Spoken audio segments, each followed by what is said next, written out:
dictating the wrap-up on the Butcher Benton package. I'm Lieutenant Dick Chasen. This hadn't been a routine case, and to find the answer, I've had to put a lot of little pieces together. It began on the day most cases can be called closed. It was the day before the butcher was to be executed. He was visited by his attorney, Paul Lowe, in the death house. It was at this first meeting the Butcher Benton case took its first switch. Well, that's it, Butcher. The evidence against you was so strong, the governor turned down your appeal. You're a rotten liar, Lowe. You started round, and now you're still trying to throw me curves. Look, I don't blame you for being edgy, but get this straight. I didn't double-cross you. I never worked harder for a client. You mean you never worked harder for a client to get him sentenced? You were a fool, Butcher. If you hadn't tried to double-cross Squeamy Ellis and Joe Marcelli, they wouldn't have turned state's evidence against you. But you had to get greedy. You wanted to keep the whole $600,000 for yourself. Well, the boys got sore, and I don't blame them. It was all your idea. You planned the whole job. You hired us. When you found out I'd staged the money, you decided it was time for me to die. You got those two crumbs to turn state's evidence on me. You stinking rotten mouthpiece. We both know that isn't true, Butcher. Now, look, what's the sense in not giving me the money?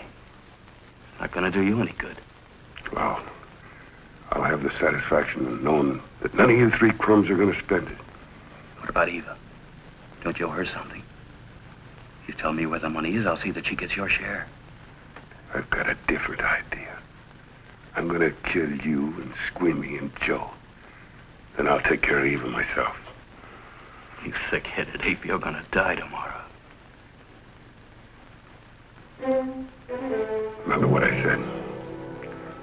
I'm going to get you. All three of you. Even for you, Butcher, that'd be quite a trick. So long, dead man. Remember what I said. I'm going to kill you. All three of you.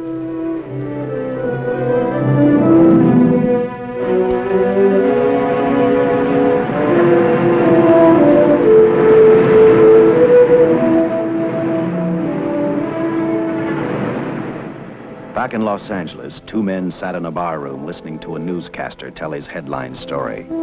He played up big the butcher's threat to kill Paul Lowe, Squeamy Ellis, and Joe Marcelli for their having turned state's evidence against him. Squeamy Ellis didn't seem happy over the butcher's threat. Neither did Joe Marcelli. But they had figured, once a dead man, always a dead man. But this was one time everyone was in for a surprise, including the entire police department.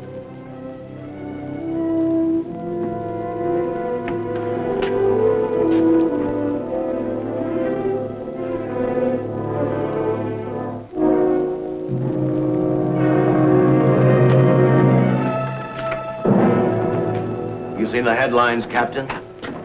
Teletype just came in from San Francisco. Butcher's execution is set for 5 o'clock this afternoon. And like the newspapers say, he still refuses to talk about that stolen money. Well, I still have hopes of coming up with something. That's what I dropped by for, Dick. With Butcher's execution, the department's marking it case closed. That means you'll be reassigned. We spent a whole year trying to break this case. As far as I'm concerned, Butcher's death is just the beginning. Of course, I can't prove it, but I think that Paul Lowe was the top man. And even though I have to keep working on it while off duty, I'm going to get Lowe, Squeamy Ellis, and Joe Marcelli. Okay, Lieutenant. Officially, I've taken you off of the case. Unofficially, I wish you luck. Do me a favor. Keep me posted. Will do. Thanks, John. I headed for Eva Martin. She worked in a local burlesque house.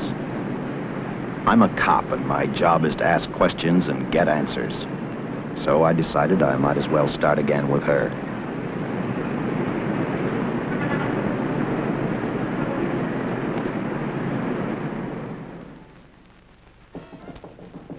Come in. Oh. What do you want? I'd like to talk to you. Talk? You're a cop, aren't you? That's a good question. I can't even find a 3-ton armored car, let alone the $600,000, and I've been on the case a year.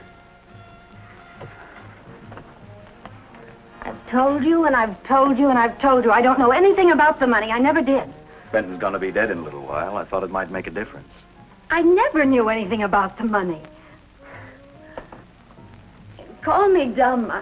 I didn't even know Charles was in the rackets until the trial. Now, take it easy, kid. You're on, Eva.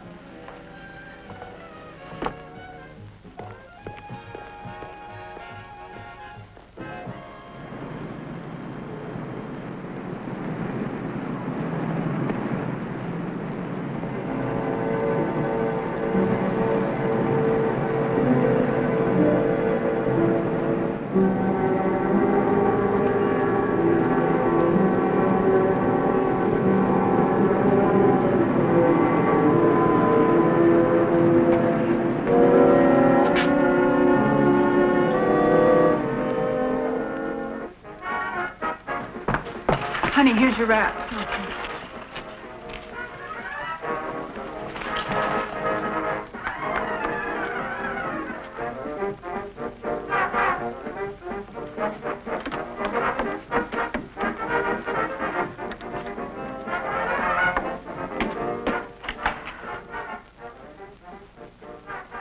A few moments ago, Butcher Benton, without revealing the whereabouts of the $600,000 stolen in the armored car holdup, paid for his crimes against society in the gas chamber at San Quentin. Now for a look at the international scene. Today... Come on, baby. Don't waste tears on Benton. I feel so badly about Charles. If I'd known, maybe I could have done something. How about a drink? We could both use it. No, I just can't drink while she's working, Paul. Boy, see.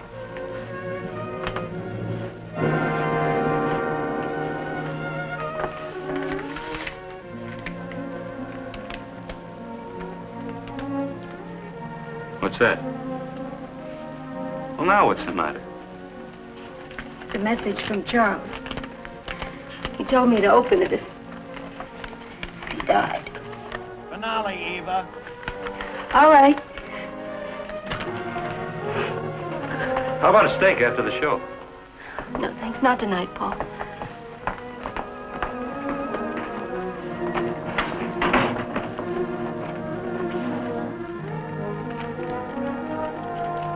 I didn't find out until much later, but Paul Lowe, in opening the letter the butcher had given Eva, found a map outlining a section of the city sewer system, and clearly identified was the spot where the butcher had hidden the stolen payroll. He replaced it with a $50 bill. I guess he figured $50 to gain $600,000 was not a bad day's work.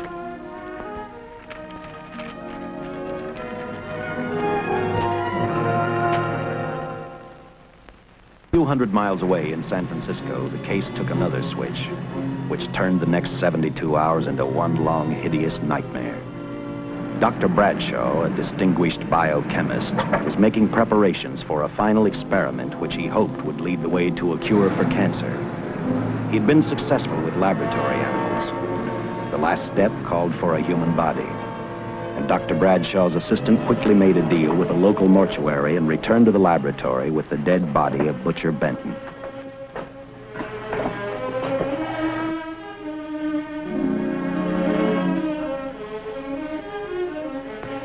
You made good time. Well, I didn't waste any. Any trouble? No, I just handed the money over and moved the body into your station wagon. That was that. Good. Get a syringe.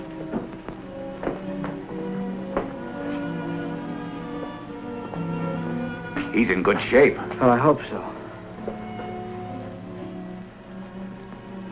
We'll get other blood samples later. We'll run this one through fast. Right.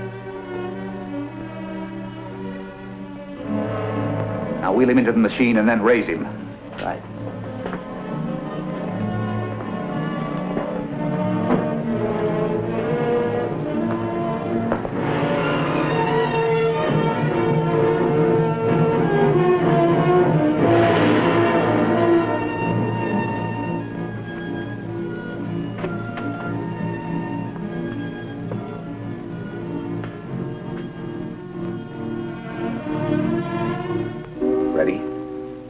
You mean you're going to give him 287,000 volts? Yes, yes. I'll get the fluoroscope set. We'll check with that before we start dissecting. Turn off the lights.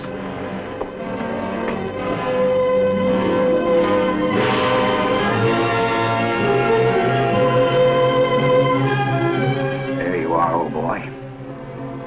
If you respond properly and my theory is sound, you'll be more famous dead than alive.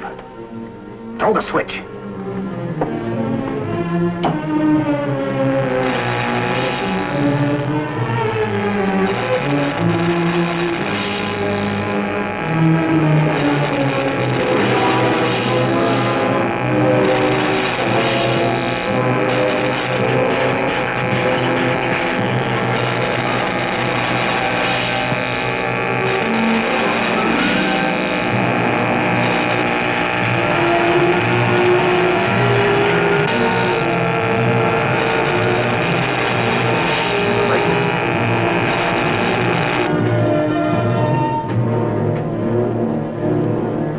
Wait, I thought I saw a pulsation of the heart. You're right. Dr. Bradshaw is beginning to breathe. You've brought this man back to life. No. The heart muscle has simply responded to a terrific electrical shock, that's all. Yes, but it does prove that the cells still function. Dr. Bradshaw, he is alive. A shock reaction, it can't last. His cells are multiplying now, if your theory is right. We could keep that reaction going longer. But it's worth a try. Get the body out.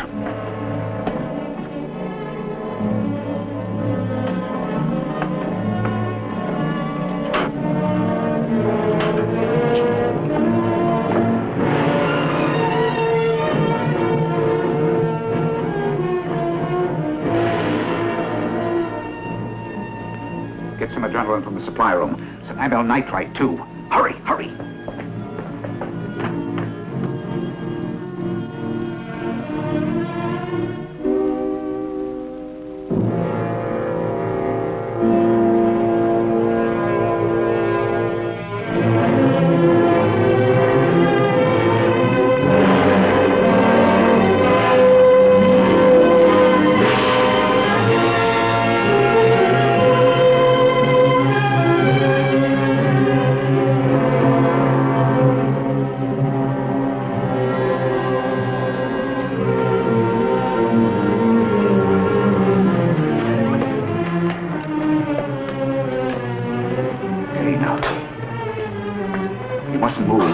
Your heart can't stand the strain.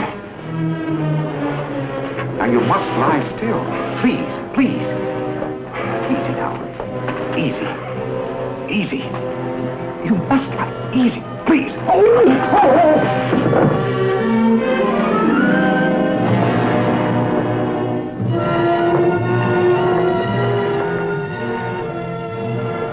Dr. Bradshaw's experiment had given life back to the butcher. He tried to talk, but the electrical voltage had burned out his vocal cords. Yet it hadn't destroyed his brain. He knew who he was. He knew who he hated. As he stumbled about the room, I think he thought only about one thing: kill Lowe, Squeamy, and Joe Marcelli. The tremendous electrical voltage that Dr. Bradshaw had given the butcher had increased his cellular structure to the point where he was no longer a man. Dr. Bradshaw's experiment had created a vicious, brutal animal with an almost inconceivable amount of strength. Dr. Bradshaw must have believed the butcher's regained life would last for only a few minutes. Therefore, instead of calling for help, the doctor decided to handle his creation alone. Now, easy, Benton. Just relax. I'm a doctor. I want to try to help you. Do you understand me? You're in my laboratory. The execution was carried out and you were declared dead. I tried an experiment on you and brought you back to life, although I didn't intend that. Now, you've had a great shock. Now come and sit down. Now, be quiet. Now, come and sit down. Take it easy. That's the boy.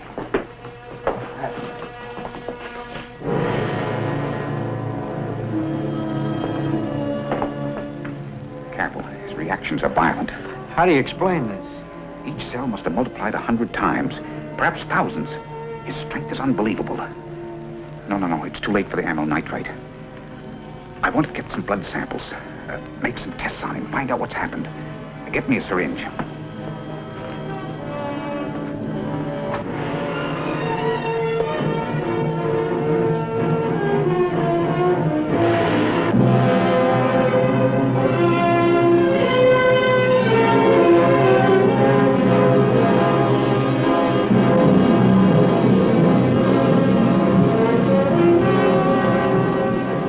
The needle penetrate the skin.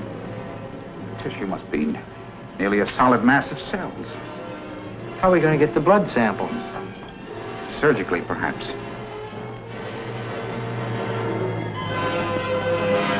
Now, easy, then. Take it easy.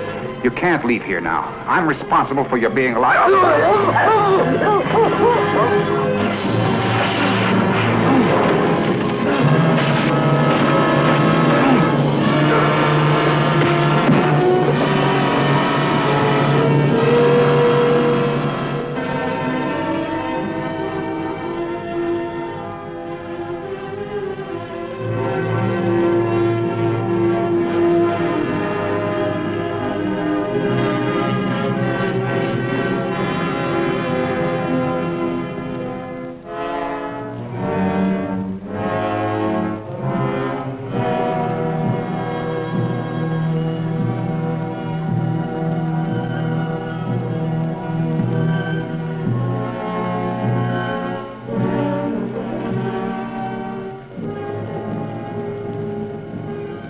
Towards the end of this case, Captain Lauder and I found out the doctor and his assistant had been murdered. But I'm getting ahead of my story. The butcher didn't know how he had been brought back from the dead, and he didn't care. All he knew, he was alive. Then this monster-made man started thinking about Los Angeles.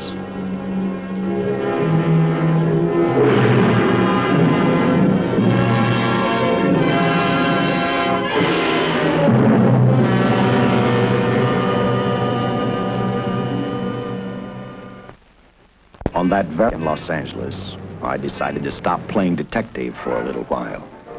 I went to the burlesque house to ask Eva to have dinner with me. After all, the butcher was dead, and if I got lucky, sooner or later, I figured Paul Lowe would lead me to the stolen payroll. In a way, that possibility made me even feel better.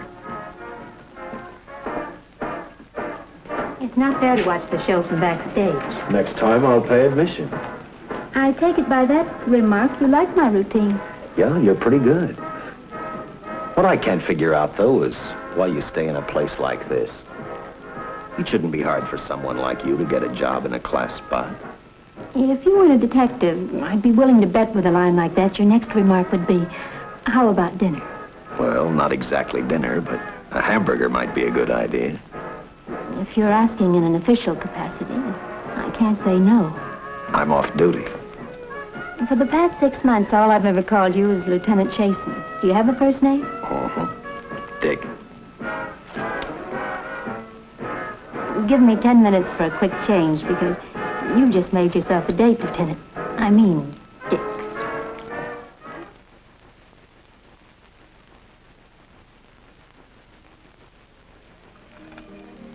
Know something, Dick? I haven't had hamburger in the front seat of an automobile with a guy in a lot of years. Well, from now on, we'll do it more often. Funny. I always figured a policeman wasn't really a human being. I mean, unless he was arresting someone or trying to solve a case, he was unhappy. Shows you how wrong you are. In fact, everyone on the force gets fed up occasionally with the job they do. Maybe we're more human than anyone else. We see so much trouble, we get to hate the word.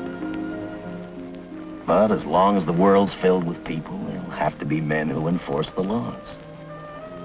What made you join the department? Now who's making with the questions? No, honest, I'd like to know. Well, it's really a very short story. When I got out of the Air Corps, I knocked around for a while. Well, I went to work for an oil company. One day, I went back to college on the GI Bill. Just before graduation, I noticed all about the police department exams. seemed a pretty good thing to do with your life, so I took the exams, passed, then went on from there. If I ask one more question, will you give me a straight answer? Try me. Am I still part of the Charles Benton investigation? I mean, right now. I don't think so. As far as the department's concerned, when Benton was executed, the case was marked closed. But inside of me, that's not good enough. I don't follow. Well, the $600,000 is still missing. And a fast-talking underworld lawyer like Paul Lowe is walking around a free man. Someday, no matter how long it takes, I'll get him and the money. Until I do, the Benton case for me is not closed. I give you my word, Dick. Charles Benton never told me anything about the money. Oh, I've been sure of that for a long time. But how did you ever get mixed up with anyone like the butcher? This trouble ever started, it just happened. I had a roommate who used to date Benton all the time. One day she packed and left for Chicago. Benton carried a torch for her, and he used my shoulder to cry on. First thing I knew, we were having dinner together, and a few weeks later, I was labeled by the police as this #1 suspect and Benton's girl. But it was never like that. I made only one mistake. I felt sorry for him. You mean, until he was arrested for the robbery and the killing, you had no idea how he earned a living? I know this is going to sound crazy, but I only went out with Benton a couple of times. And all we ever talked about was Madge, my old roommate. The last time I saw him, he tried to get too friendly, and that's when I told him he had the wrong girl. But like I said, I'd already made my mistake. What about the burlesque house? How do you two fit together? You sound like a lot of other people.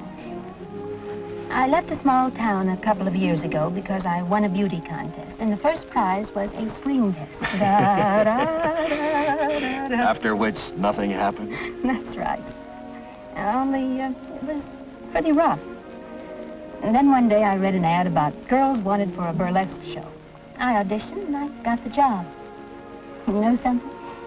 It's like any other job. If you're looking for trouble, you can find it even in a schoolroom. Well, when the screen test didn't work out, though, why didn't you go on home? Well, first you have to have a home to go back to. My folks are dead, so Los Angeles was as good as any place else. I don't know about you, but I do 8 shows a day, and at this hour I'm bushed. I know what you mean. Mind if I drive you home? No. And I'll tell you something else. I haven't minded anything about tonight. Not even the hamburger. I kept playing tag with Lowe. He made 4 telephone calls. 3 of them didn't interest me, but one did. The one to Joe Marcelli. I watched Joe head for his meeting with Lowe, and for some unknown reason, I began to get the feeling that this case was finally about to explode in my favor. You see what I mean? Well, look at that, will you? I see him stagger on 2 legs, but he's doing it on 4. Shut up, you flea bag. Well, look who's calling names. At least I ain't a squealer, a stoolie. I warned you before. All right, Harry, that's enough. I'll take care of him. I want to talk to him. Okay, Mr. Lowe. With any future business you've got with this psycho, take care of it upstairs in your office. You keep showing around here, sooner or later he's going to get slugged, cripple or no cripple. All right, shut up, Joe. Sit down.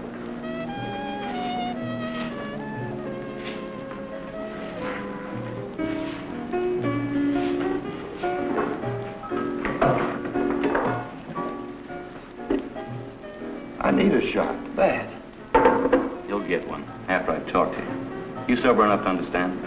Yeah, I run out of dough. No wonder. Look at you. You used to be the best torch man in town. Now I don't think you could crack a safe if you knew the combination. No jobs. Nobody wants me since I turned states on Benton. That's your doing. You told me. All right, quit crying. I got a job for you. If you can stay off that stuff long enough. You know I can if I've got a job. How much? What is it? It's $2,000 in it for you. Where? Right near where he pulled the job. Interested? $2,000 ain't much out of 600,000. There'll be other expenses. Besides, that money's plenty of it. Now, you want it or do I get another boy? I'll do it. How soon do you want me to go to work? Set it up for tomorrow night. Call me before noon. I'm going to the races. 1. And that's all. The job's over.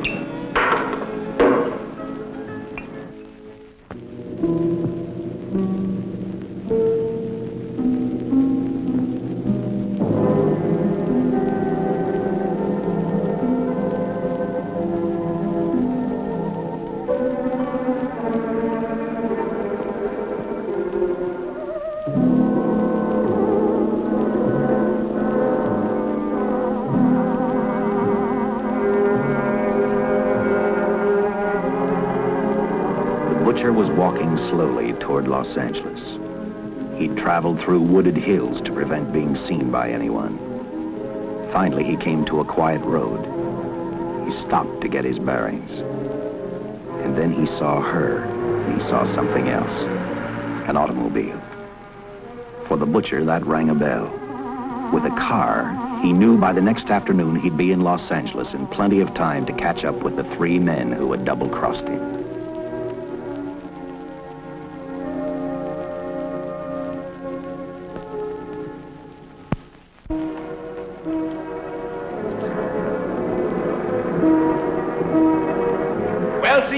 Gentleman to be helping strangers in distress. I hope you don't mind me using the babe here as bait. Quite a dish, isn't she? But that's what she gets paid for. Bait, that is. Yes, sir. She's a real shaker artist of my outfit. Carnival man myself. Just call me Connie.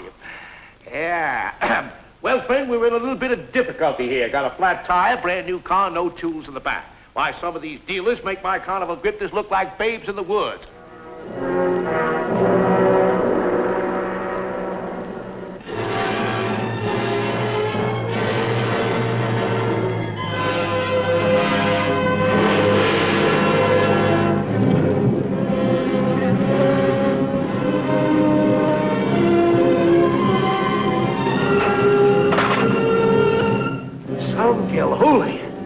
Say, who you with, friend? Let it down. Let it down.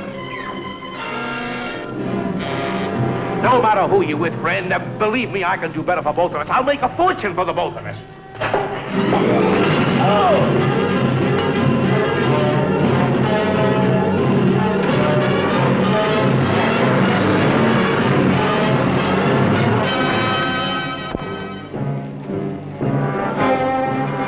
An hour later, the San Francisco Police Department sent out an APB. Squads were sent to various parts of the countryside.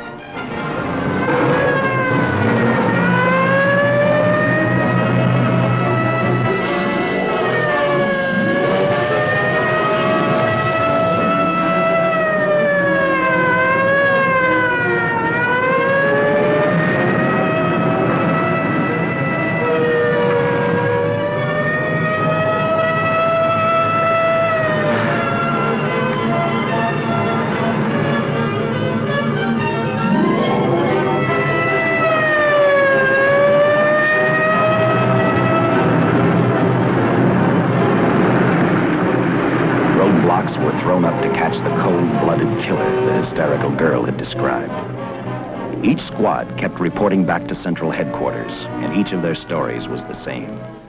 So far, none of them had spotted the car the killer was driving. Orders were given to shoot to kill, because from the girls' further accounts, they realized they were dealing with a maniac.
trust that this information will answer all of your questions.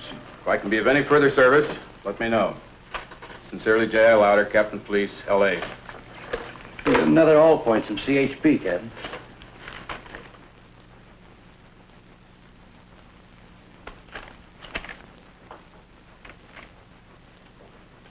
These reports sound like they come from a bunch of loonies. Sure do. There it is. Sergeant. Yeah. I want Lieutenant Chasen to look these over as soon as he comes in. All right, Captain. The next morning, I read the stories of the brutal murder of the 2 police officers. I also read the witness's statement about the bullets having no effect upon the killer. I felt sorry for the witness, and I thought about how easily a person's mind can become confused when suddenly they receive a brutal shock. I didn't believe a man existed who could not be stopped by a slug from a .45. Good morning, Captain. You and the rest of the force are going on 24-hour duty. Seen the headlines? You mean this guy that's running amok up north? Yeah, the latest report, he's killed 2 police officers. Made a getaway in a green coupe heading south. I've got a hunch this killer's gonna be our baby. He could be in town right now. Yeah. You better get started, Lieutenant. Okay. Any new leads on that holdup money? I think the girl can probably be counted out. If any of the others are wise, they're keeping mighty quiet. Let it ride for now. The whole force is gonna be on the spot until we catch this killer. Newspapers will have a field day.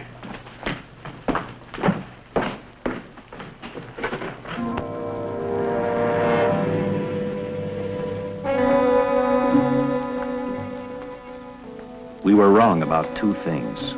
The killer was already in our city, and we didn't know he was Butcher Benton. He headed straight for Eva Martin. He went to her dressing room to get back the map he had left in the envelope with her. He wanted first to check his money, then catch up with Lowe and the others.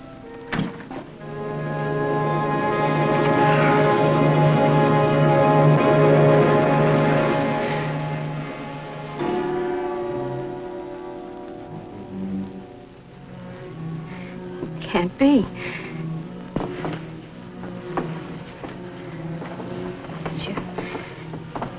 You do look like him. Only different somehow.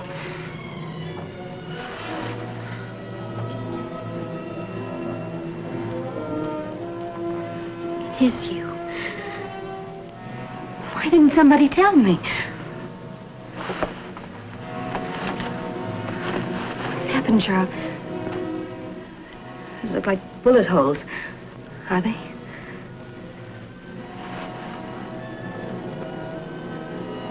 There isn't even a mark.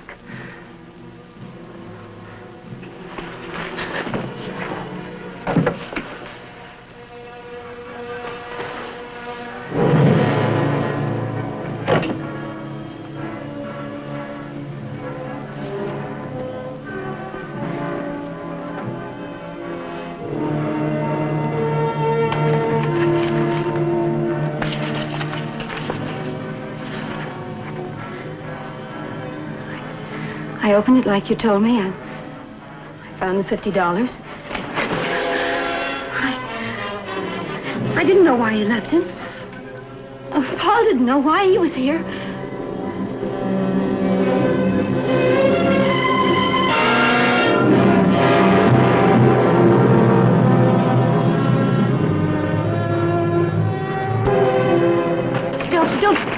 Don't think crazy. The name of Paul triggered his hate. He left her dressing room and started for Squeamy Ellis and Joe Marcelli's place. Because he knew, with them out of the way, Paul Lowe couldn't open the strong box where the money was hidden. He thought of Squeamy and Joe first. He was saving Paul Lowe for last.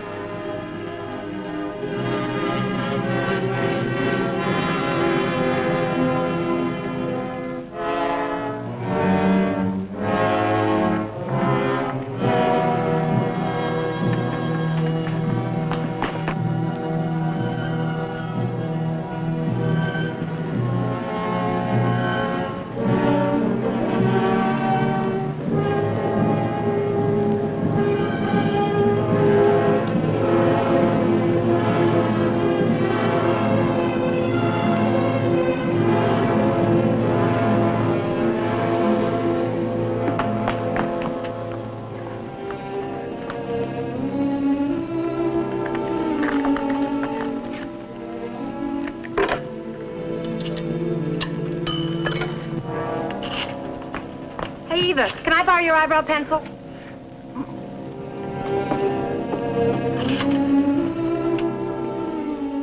Operator, get me police headquarters. Lieutenant Chasen, please. When do you expect him? Well, tell him Charles Benton is alive, and even bullets can't stop him. I'm not crazy. Just say a friend of Charles. He'll know.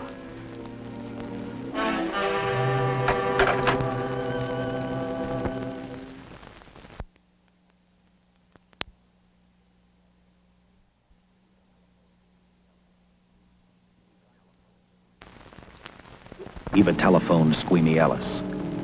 She tried to tell him the butcher was alive and on his way over to kill him.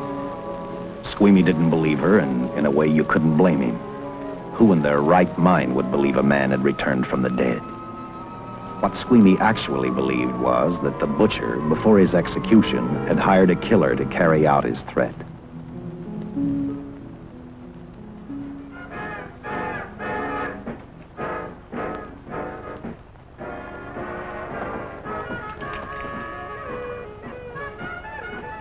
You sick? What? You don't look so good to me. 10 minutes, Eva. All right. Say, Eva, I could take over the matinee trick for you. What? It's easy. Look, Eva, I can do it. Scub-up-de-doo-doo-doo. Oh, on. Francine, I just thought of something. Yeah? Eva agreed to let Francine do the show. She hoped she'd be able to interrupt the butcher before he arrived at Squeamy's hotel. Or, failing that, at least be able to warn him to stay out of sight. You wanted me, Captain? Yeah, I just had a rundown on those fingerprints of the stolen car up north. We got nothing on the driver who was killed or the woman with him.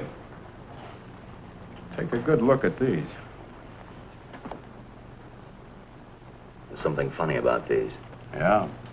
The boys in the lab can't figure it out either. Those are the killers. They were found on the steering wheel. Looked like they'd been stamped in with a steel die. They sure do. These are Butcher Benton's. What? Well, they look the same to me. How do the lab boys explain that? They don't. Their best guess is a twin brother. An identical twin could have the same pattern of whorls with only slight variations. Ever hear of the butcher having a twin brother? No. Even if he did, it wouldn't explain these freak prints. You didn't pick up your message, Lieutenant. Some wacky dame calls you. And she says Charles Benton is alive, and bullets won't stop him. If we buy the twin theory... Who was she? Where'd she see him? Well, she wouldn't leave her name. Sounded kind of hysterical to me. Said she was a friend of the butcher's. Eva Martin. Get over to the Follies and see what that girl knows. Yeah. Some guys have all the luck. I never drew an assignment to the Follies.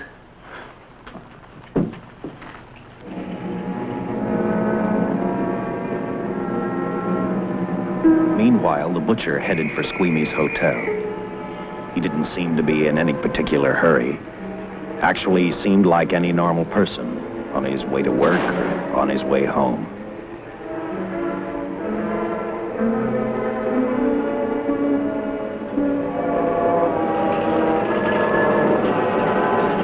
He rode up Angel's Flight, arrived at the top, scanned the hotel building, and then noticed the only exit from Squeamy's apartment, a fire escape.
The butcher was figuring his next step. And as he looked at the dead cop, he thought about Paul Lowe, the next man on his list. Seen Joe Marcelli? Not since last night when I told him I didn't want him around here no more. Give me a shot.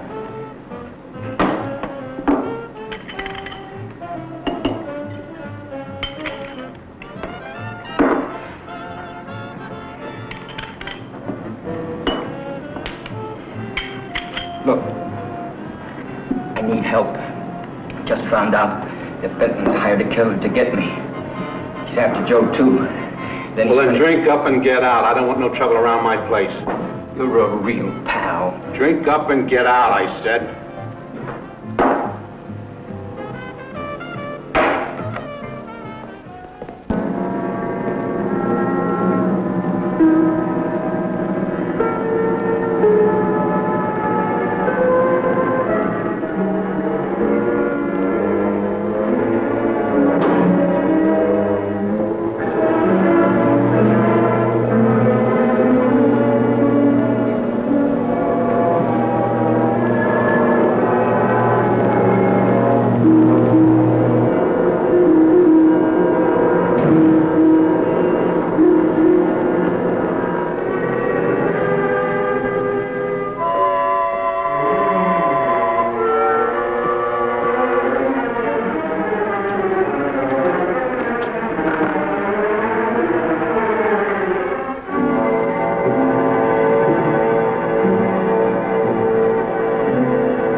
Operator, get me the police!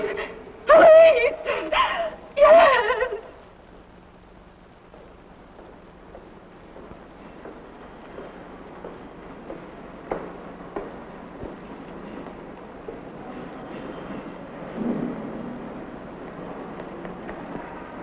What's happened? A guy named Squeamy got thrown from the 5th floor.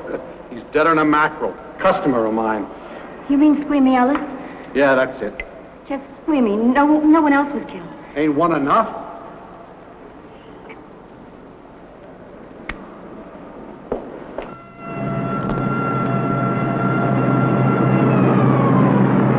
I tell you, the bullets never even phased him. He must have been wearing a bulletproof vest. God help us when the papers get a hold of this. Keep an officer on duty here till you hear from me. We'll get a stakeout on Joe Marcelli. I'd like to talk to Joe. Lauder, I'm going to call San Quentin. Suppose Benton is alive. Every available man's been put on the case now. Yes, sir. All right. Anything new? Report on Dr. Bradshaw, owner of the station wagon. The San Francisco police located his laboratory in the basement of an electrical power receiving station. Bradshaw, what's he know? He's dead.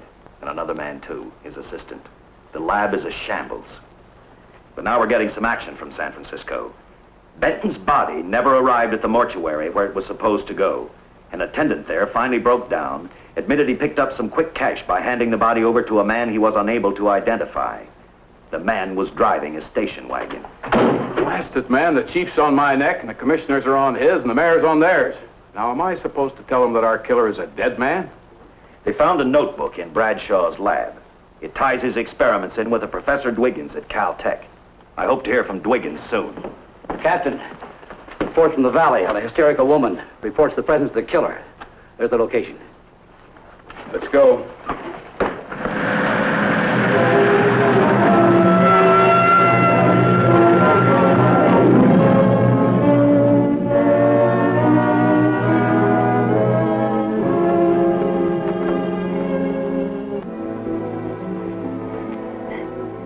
You and your boyfriend had a little fight, and he got out of the car to take a walk. You noticed that he walked down toward the sump area in the direction where you'd seen those lights a short while before. What happened then, miss? Please try to tell us. Well, I just sat there a few minutes, I guess. I was pretty mad. Then there was a loud crash, like heavy metal, sort of, from down here.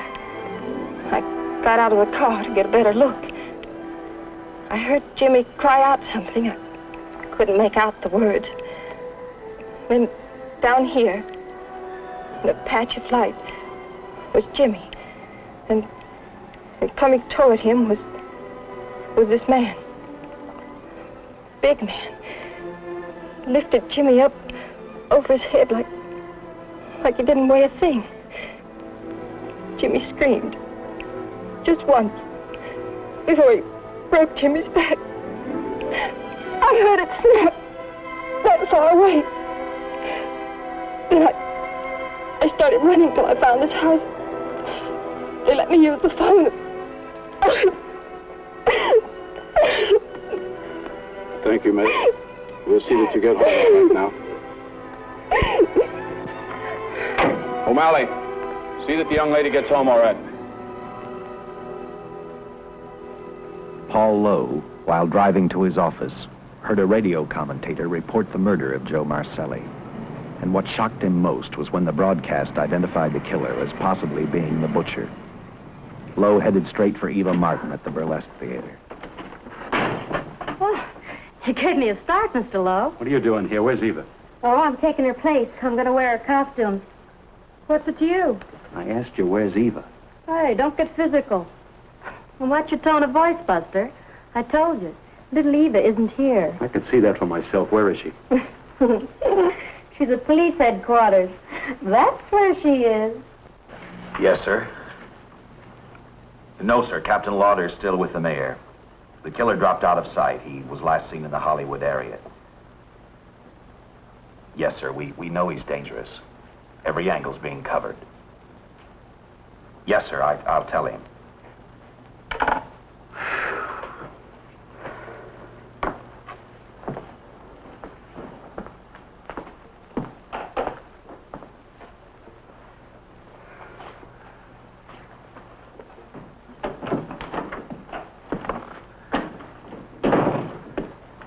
Here, see how these fit.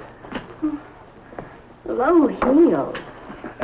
I'm sorry. It's the best our wardrobe department can afford.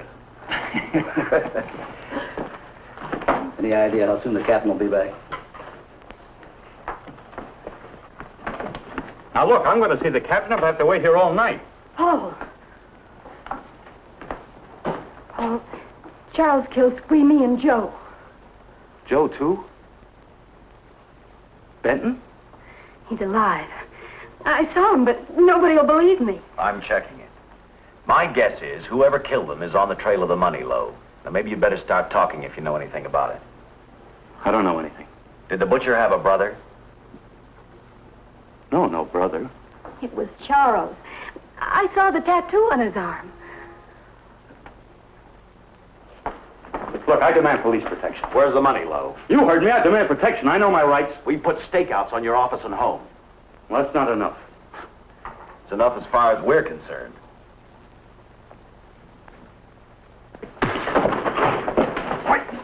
Now you gonna book me, Sergeant?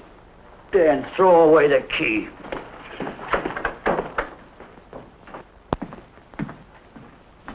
Thank you. Come up with anything yet, Dick? Oh, we've checked every hotel, motel, and rooming house in town. We've run a cross-check on every hangout Butcher ever used. Net results, blank. This is incredible. We not only discover a dead man turned killer, but it's beginning to look like he plays ghost, too. He's somewhere in this city, and if we have to take it apart brick by brick, we've got to get him. I may be way off, but I think Paul Lowe could tell us a lot. Maybe, but it's a cinch he's not going to. Well, suppose he had no alternative.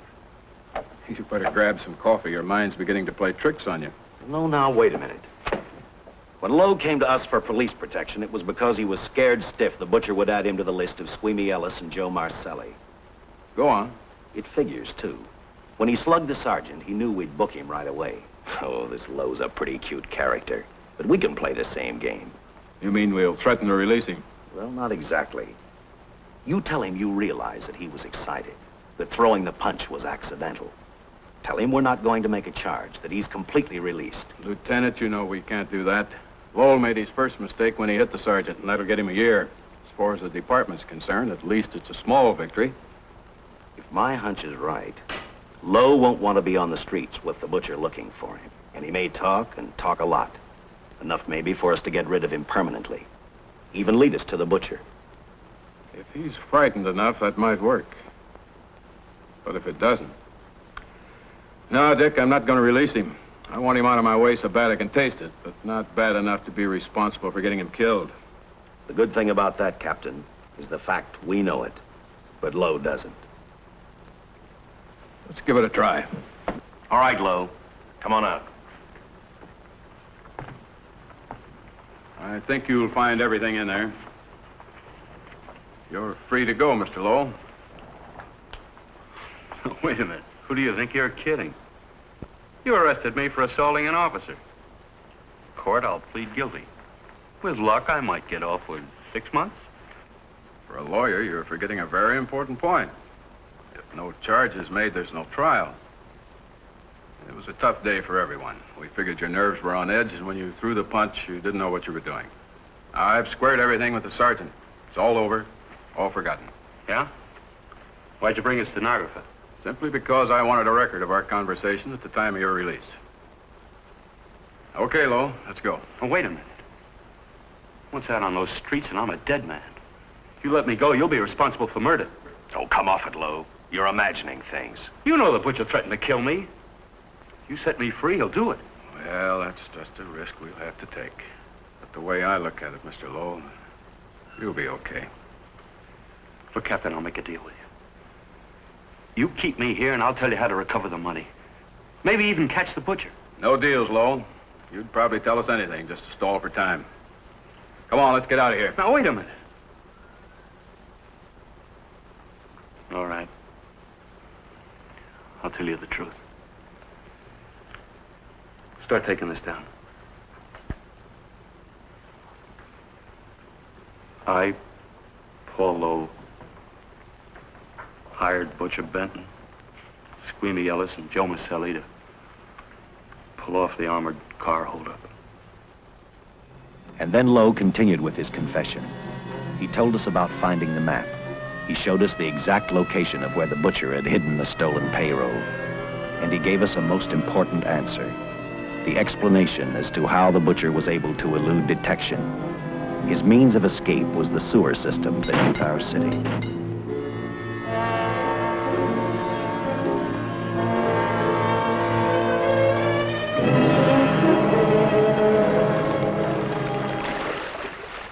The department went to work fast. Every police squad in the city was detailed to cover a specific area. Every entrance and exit to the Los Angeles city sewer system of 700 miles was covered. Captain Lauder and I, along with several other squads, headed for the entrance where, according to the map, Butcher had hidden the money. Our job was to stop him, and that made me think of one specific question. When we found him, could this monster be stopped? I, for one, wasn't sure.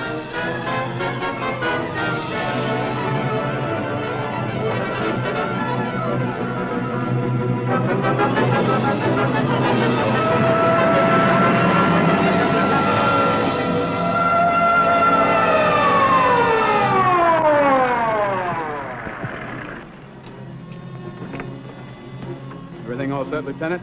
City engineers mapped out each possible exit. A squad of officers are spotted at every point. If the butcher can be caught, now's the time. Well, after I talked to Caltech, I called on the fire department for a little help. The professors thought a flamethrower might stop him. Flamethrower?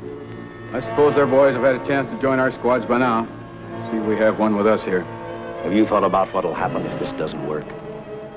No. I've been praying too hard that it will work.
This is where we split up. I'll go straight ahead.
This map's right, we're off our course. We'll have to backtrack.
Let him have it.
And the tremendous shock of electricity that brought the butcher back to life destroyed him.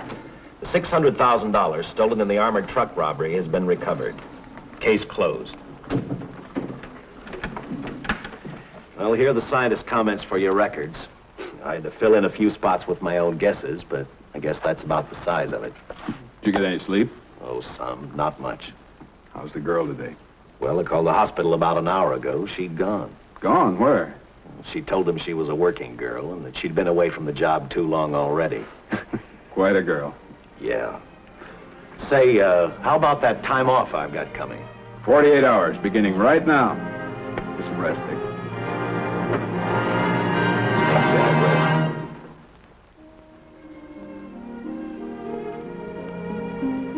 know something, Dick? The past 72 hours seem like a bad dream. That rest in the hospital today really gave me a new lease on life. Now that it's over, I can't believe it actually happened. The important thing is to remember it is all over. I suppose you'll be assigned to another case. I'll have to give up hamburgers in the front seat of the car for steaks in a restaurant. No. I've thought about that. In fact, I decided to do something about it. I started by talking the captain into a short holiday. And just about an hour ago, I got you fired. What? What did you do that for? I figured that being my wife would take up all of your time. Even if I wanted to say no, I couldn't. You're not supposed to say no to a detective. I figured that, too.